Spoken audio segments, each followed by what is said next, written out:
Great. Hi there. How are you today? This is going to be the first video explaining the topic, and the first topic is going to be passive voice. You have already seen a video explained by the coordinator with the same topic that is the passive voice. You check this topic into a very general way. Now I'm going to try to do it faster and only with the two different tenses that we are going to be used into these days.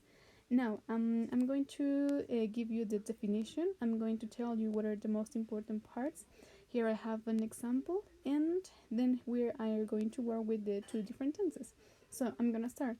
First of all, the passive voice. And the definition is just right here. It is used to show interest in the object rather than the person. And finally, it is not very common.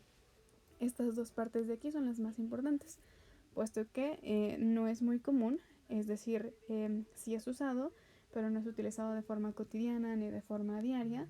Es un poco más cuando quieres mostrar un poco más de propiedad o cuando, en efecto, como lo tengo acá, cuando tu interés es mostrar más apoyo en el objeto que en la persona que hace la acción. Se utiliza también en español, pero realmente no lo asimilan. Ustedes nada más ya no lo hablan y no se ponen a pensar como mi oración está en voz pasiva o mi oración está en voz activa. No, this never happens. Here we have three elements. We have 1, 2, and 3. The first one, los elementos que siempre vamos a ocupar. It's first of all verb to be and past participle.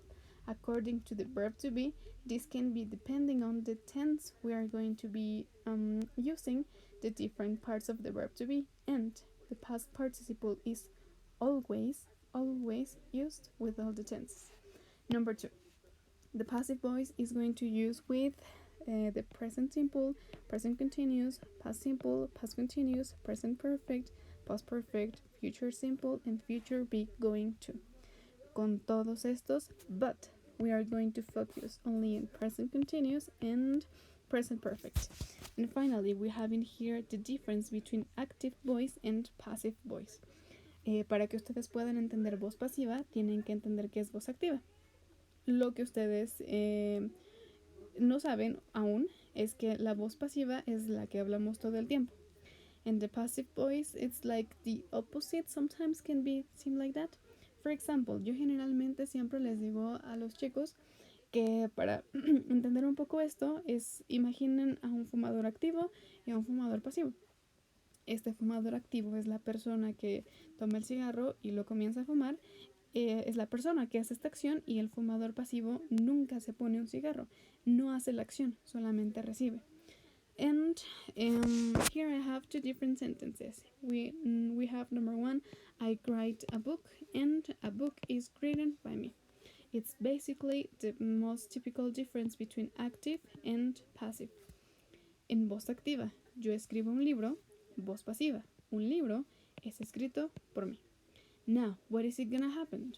Here we have, first of all, element number 1, 2, and 3. Basically, this is an active. In passive, the order is 3, 2, 1.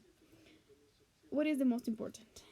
Always we have a subject, always we have a verb, and always a complement that in this case is going to be called the object. Siempre tenemos en las oraciones activas un sujeto, verbo y un objeto.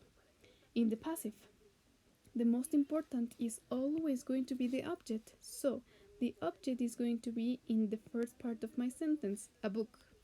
The second is my verb, pero lo que yo tengo aquí is the element that is going to be used first with verb to be and the second with the past participle. Entonces mi verbo to be en este caso va a ser is, because the tense is the present. And finally, great. We have in here great, the first, growth, the past, and written, the past participle. This one has to be right here. Finally, we are going to add the object. Aquí dense cuenta, estaba en número 1 y pasa a número 3, porque no es lo que más me importa. ¿Cómo va a ser añadido? Para empezar, puede o no puede ser añadido en mi voz pasiva. No hay ningún inconveniente. Es decir, si yo quiero dejar a book is written, está perfecto. Pero si yo quiero añadir a la persona que hace la acción, always has to start with the preposition by. By means something like por. And finally, me. And that's it. Now, I hope that you have understood this part, and we are going to continue with the present continuous. Again, we have elements. We are going to use verb to be and verb in past participle. We have two different sentences. Aquí en este caso sí les especifiqué un poco el verbo to be, puesto que verbo to be para presente continuo específicamente va a ser is being o are being o am being. Como pueden ver, being is always going to be the same. Lo único que va a cambiar es la primera parte. ¿Cómo van a saber? Dependiendo de la persona es que va a cambiar. And sentence number 1. Marina is singing a song. Again, we have my subject. Presente continuo se caracteriza por utilizar verbo to be y verbo con ing, pero ambos siguen siendo verbos. And finally, a song, that is the object. And again, tenemos 1, 2, 3. That is going to be 3, 2, 1. A song is the most important, so it's the element that I'm going to write in the first term. And then we have that is going to be used the verb to be. The verb to be according to the song, si ponemos song determinándose por un pronombre, va a ser it, es una cosa, una canción. Entonces, solamente va a ser con is being. Just I have to copy this part and my verb. Solamente mi verbo principal es sing. No me importa esta ing porque esto es de tiempo continuo y yo no es necesario esta parte en mi oración de passive. So we have in here sing, the present, sang, the past, and sung, the past participle. This one just right here. And finally, if I want to put the subject of the action, siempre tiene que ser con la preposición by y el nombre de la persona que estaba haciendo la acción. Oración activa. Marina está cantando una canción. Oración pasiva. Una canción está siendo cantada por Marina. Sentence number 2. I am writing a letter. Estoy escribiendo una carta. Again, we have subject, we have verb, and we have complement or object. 1, 2, 3. 3, 2, 1. Again, the object is the most important, so a letter.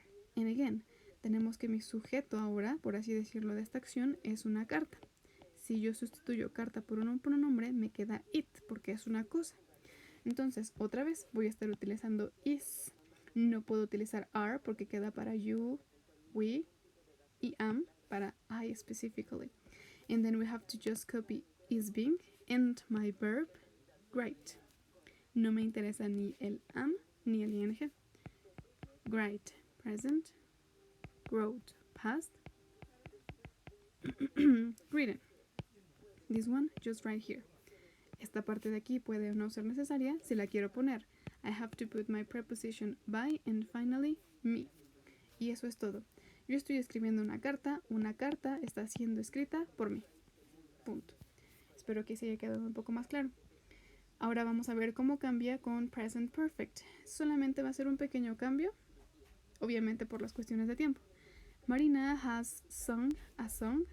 Marina ha cantado una canción. And a song has been sung by Marina. Number 1, number 2, number 3. Number 1 is my subject. Number 2 is my verb. And number 3 is the object. Y otra vez, mi objeto is the most important. So, the order 3, 2, 1. A song has to be here. Ahora, otra vez, yo tengo que utilizar verb to be y mi verbo con pasado participio. Ahora, pueden solamente ser dos opciones, has been o have been. Como pueden ver, lo único que cambia es la terminación. Otra vez, ¿por qué? Porque has se va a utilizar con terceras personas, con he, she, it. Y have puede ser con I, you, we, they, etc. Now, here we have song. Y otra vez, canción. Canción es una cosa, por lo tanto, si sustituimos, quedaría con it. It sigue siendo y pertenece con la primera, que es has. Razón por la cual aquí yo pongo has been y otra vez. Presente perfecto siempre utilizan los verbos en pasado participio, así que ahora lo único que voy a tener que hacer es copiarlo. No es necesario cambiarlo de tiempo, ya está en el tiempo perfecto. And finally, by Marina. Otra vez, si quiero lo pongo, si no, no hay ningún problema. pero sí lo voy a poner siempre con la preposición by. And en lugar de decir que Marina está o ha cantado una canción, voy a decir que una canción ha sido cantada por Marina. Último ejemplo. I have written a letter. Yo he escrito una carta. Subject, verb, object. Again, my object is going to be the most important. Y otra vez, una carta. Una carta va a ser mi sujeto it, porque es una cosa, no es una persona, no soy yo, no eres tú. Es una cosa, un objeto. Por lo tanto, otra vez voy a estar utilizando has been. Lo único que hice entonces fue copiar has been y lo que les menciono. El verbo ya está en pasado participio. Solamente lo tengo que copiar. Y si quiero añadir la persona, preposición by, and finally me. And that's it. This is basically everything about the passive voice with the present perfect and the present continuous. I hope that you have understand this topic perfectly and, well, have a nice day. Goodbye.